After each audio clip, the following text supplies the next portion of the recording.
Combination पे है।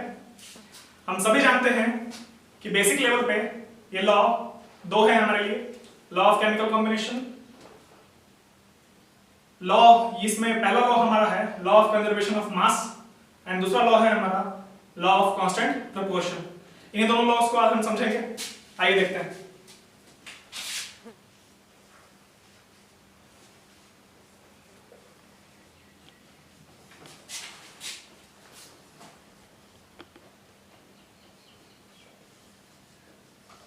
Laws of chemical combination समझने से पहले हमें सबसे पहले समझना पड़ेगा चेंजेस। चेंजेस हमारे पास दो टाइप के हैं।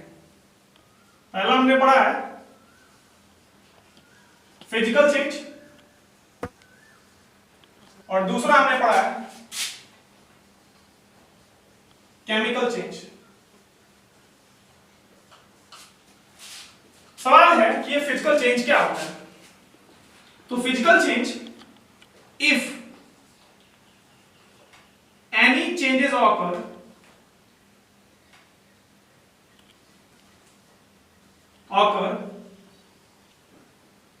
and only the physical state of compound changes। अगर कोई चेंज होता है और केवल कंपाउंड का फिजिकल स्टेट बदले, but compound remain same, then it is called a physical change।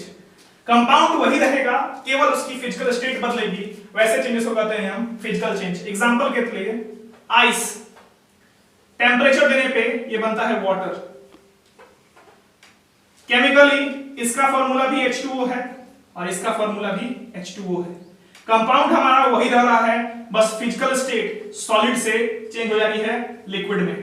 तो अगर कभी ऐसा होता है कि सिर्फ फिजिकल स्टेट बदले बट कंपाउंड हमारा वही रहे, तो इस तरह के चेंजेस होते हैं physical change. Chemical change, chemical change में when change occur and chemical property of a compound completely changes। अगर कोई चेंज हो और chemical property of A compound पूरी तरह से चेंज हो जाए, यहां स्टेट मैटर नहीं करता, स्टेट तो चेंज होगा ही होगा, केमिकल प्रॉपर्टी भी उसकी पूरी चेंज हो जाएगी। या फिर हम कह सकते हैं कि कंपाउंड अगर हमारा टोटली बदल जाए तो वो केमिकल चेंज होगा। एग्जांपल देखते हैं इसका। सपोज कीजिए H2 plus O2। आप जानते हैं कि H2 is a gas, oxygen is also a gas, और इनसे बना वाटर जो कि एक लिक्विड है। तो स्टेट बदलता दिखा। अच्छा, hydrogen highly inflammable, oxygen supporter of combustion, और हमारा जो वाटर है ये आग बुझाने के काम में आता है। तो हम देख रहे हैं कि ये भी फायर के प्रति सेंसिटिव है, ये भी फायर के प्रति सेंसिटिव है, और इससे बना हुआ कंपाउंड कंप्लीटली चेंज हो रहा है, वो आग बुझाने में यूज हो रहा है। तो नेचर ऑफ कंपाउंड चेंज हो रहा है, प्लस गैस से ये एक लिक्विड कंपोनेंट बन रहा है। तीसरी बात, सब्सटेंस यहां कुछ और था, बना कुछ और। तो ये केमिकल चेंज की एक पहचान है। तो फिजिकल और केमिकल चेंज हम आसानी से समझ गए हैं। अब समझते हैं लॉज ऑफ केमिकल कॉम्बिनेशन का पहला लॉ, जो कि है लॉ ऑफ कंजर्वेशन ऑफ मास।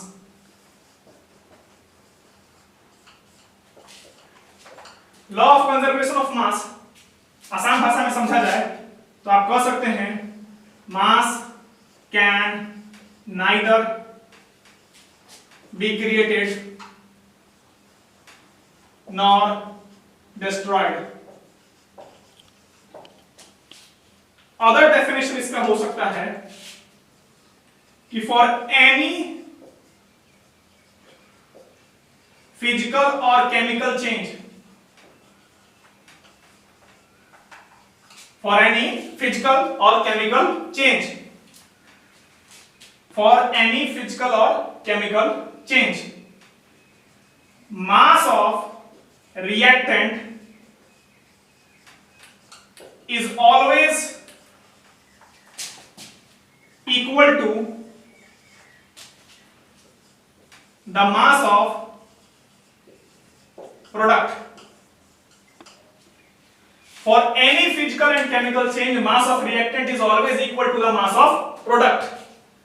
अब ये डेफिनेशन इसकी प्रॉपर डेफिनेशन है, ये इसका बेसिक डेफिनेशन है। ओके, तो कहने का मतलब है कि किसी भी फिजिकल और केमिकल चेंज के दौरान रिएक्टेंट का मास प्रोडक्ट के मास के बराबर होगा, चाहे कुछ भी हो जाए। ध्यान दीजिएगा, यहां मेंशन फिजिकल और केमिकल चेंज है बस, न्यूक्लियर चेंजेस पे law of conservation of mass applicable नहीं है। नोट कर लीजिएगा इस बात को कि this law is not applicable for nuclear changes. Okay, ध्यान देते हैं, इसका एक एग्जांपल लेते हैं। सपोज कीजिए कि हम मीथेन का कंबस्शन कराते हैं, तो मीथेन कन्वर्ट होता है कार्बन डाइऑक्साइड और वाटर में आफ्टर कंबस्शन। तो इसको बैलेंस करते हैं।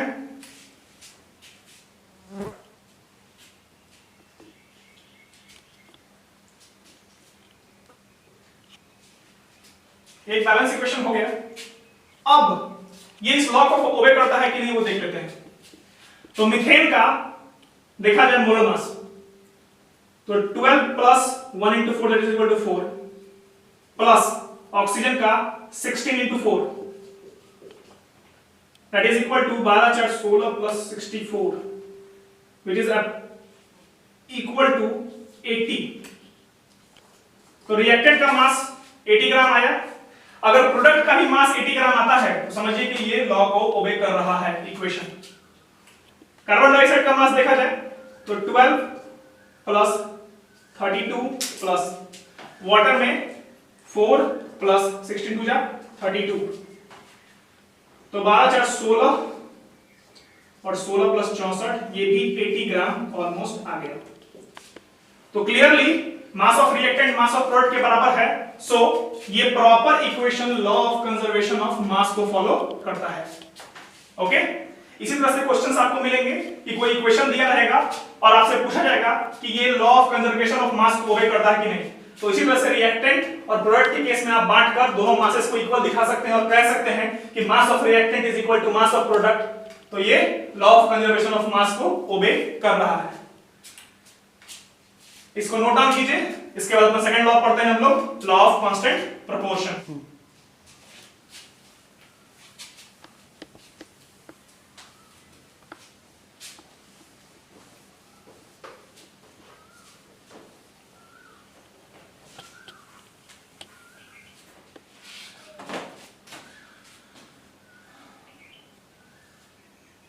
तो लॉ ऑफ कांस्टेंट या डेफिनेट प्रोपोर्शन। देखा जाए तो लॉ ऑफ कांस्टेंट प्रोपोर्शन में सिंपल सा स्टेटमेंट है कि a compound is made up of same type of element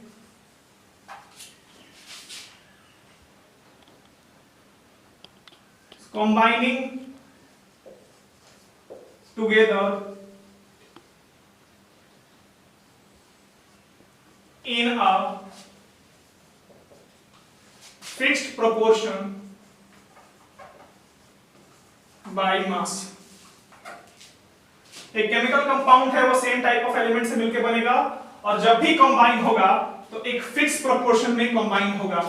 इसको समझते हैं कुछ एग्जांपल्स की मदद से। जैसे carbon dioxide is prepared with the help of C plus O2 CO2। ये रिएक्शन भी कार्बन डाइऑक्साइड देता है। मीथेन का कंबशन जो हमने पहले तुरंत देखा था, ये भी कार्बन डाइऑक्साइड देता है। और CaCO3 का डिकम्पोजिशन, CaCO3 का डिकम्पोजिशन भी कार्बन डाइऑक्साइड देता है। तीनों ही केसेस में आप देखेंगे तो ratio of carbon and oxygen 12:32। इस केस में भी 12:32 और इस केस में भी 12:32। तो कंपाउंड हमेशा बना है C और O2 से मिलकर, और जब भी कंबाइन हुआ है तो 12:32, भले ही मेथड कुछ भी हो। तो ये लॉ ऑफ कांस्टेंट प्रोपोर्शन को समझाने के लिए एक एग्जांपल था। इस लॉ के लिए भी एक लिमिटेशन है, not applicable for isotopes. Not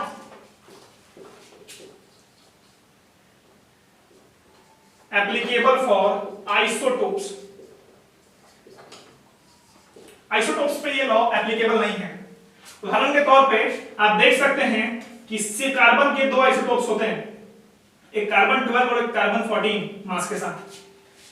अगर ये कार्बन डाइऑक्साइड बनाए तो इसकी रेशियो हो जाएगी 12:32, और अगर ये कार्बन डाइऑक्साइड बनाए तो इसकी रेशियो हो जाएगी 14:32। तो कंपाउंड तो सिमिलर हो रहा है बट रेशियो मैच नहीं कर रहा है, इसलिए ये लॉ ऑफ कांस्टेंट प्रोपोर्शन को फॉलो नहीं कर रहा है। तो आइसोटोप्स के ऊपर ये लॉ एप्लीकेबल नहीं है। और हमारा पहला लॉ जो लॉ ऑफ कंजर्वेशन ऑफ मास था वो न्यूक्लियर चेंजेस के लिए एप्लीकेबल नहीं है। तो दोनों लॉ के एक लिमिटेशंस हैं। That's all, thank you.